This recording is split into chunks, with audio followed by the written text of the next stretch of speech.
جس طرح ڈھال آپ کر دیتے ہیں جنگ میں برستے ہوئے تیروں کے سامنے، تو وہ تیر ڈھال سے ٹکرا کے گر جاتے ہیں اور آپ کو نقصان نہیں پہنچتا، تو روزہ بھی آتش دوزخ سے ڈھال ہے، جہنم کی آگ سے بچانے والا ہے۔ روزے دار کو اللہ کی خاص رحمت نصیب ہوتی ہیں۔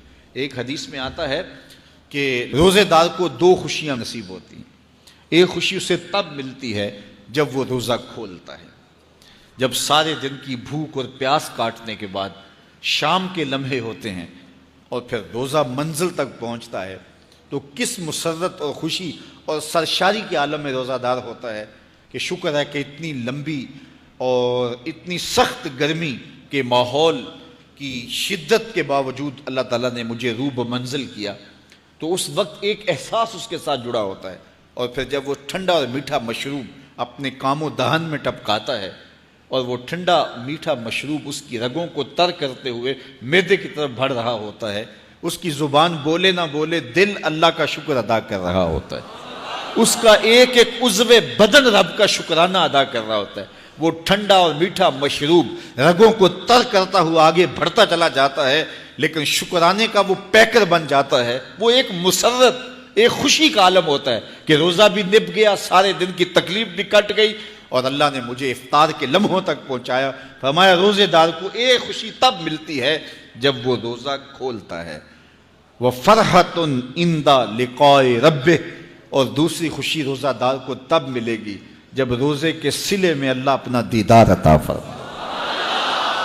بنی آدم کے جتنے بھی عمل ہیں 10 سے لے کر 700 گنا تک اس کا ثواب اولاد آدم کو اس کا دیا جاتا ہے۔ جتنا گڑ ڈالو اتنا ہی میٹھا، تو بعض کو 10 گنا، بعض کو 70 گنا، بعض کو 100 گنا، بعض کو 700 گنا، تو 10 سے لے کر 700 گنا تک بندے کے اعمال کا صلہ دیا جاتا ہے۔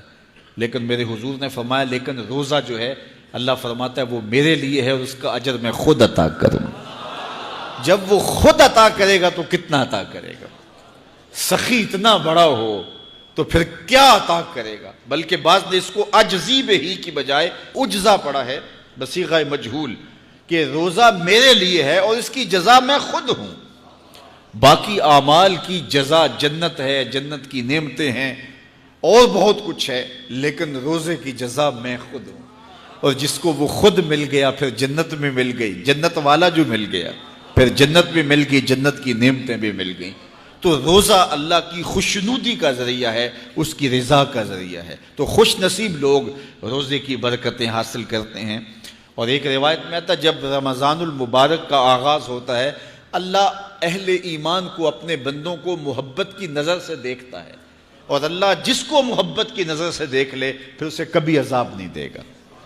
اللہ اکبر۔ تو یہ روزہ دار کے لیے اللہ کی کرم نوازیاں ہیں، اللہ کی رحمتوں کے اجالے ہیں جو اس کے اوپر برستے ہیں۔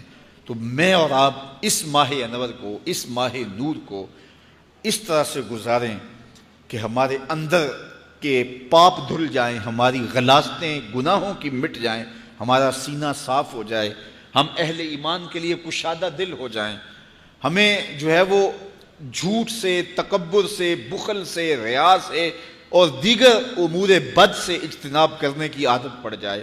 روزہ جو سکھانا چاہتا ہے ہم وہ اس سے سیکھ لیں، اور روزے کی برکات ضبط نفس کی صورت میں ہمیں نصیب ہو جائیں، تو ہم روزے کے بعد بھی، ماہ صیام کے گزرنے کے بعد بھی ایک نئی زندگی لے کر، ایک تازگی لے کر، ایک نور و روشنی لے کر کے جو ہے وہ معاشرے کے، اسلامی معاشرت کے ایک اہم فرد کی صورت کے اندر جو ہے وہ سامنے آئیں۔ تو اللہ اس ماہ صیام کی برکتیں ہمیں نصیب فرمائے۔